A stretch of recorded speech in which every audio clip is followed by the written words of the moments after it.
You ask Tiger to solve. This deals with linear equations with one unknown.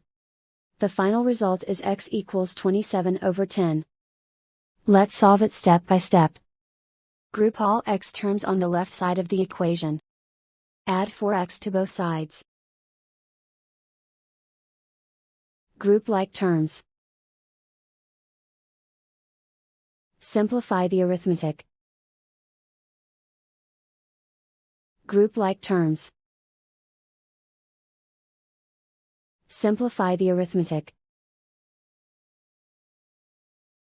Group all constants on the right side of the equation. Add 1 to both sides. Simplify the arithmetic.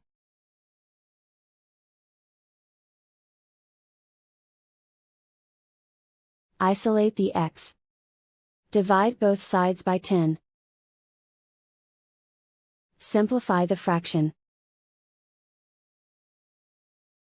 And so the final result is x equals 27/10.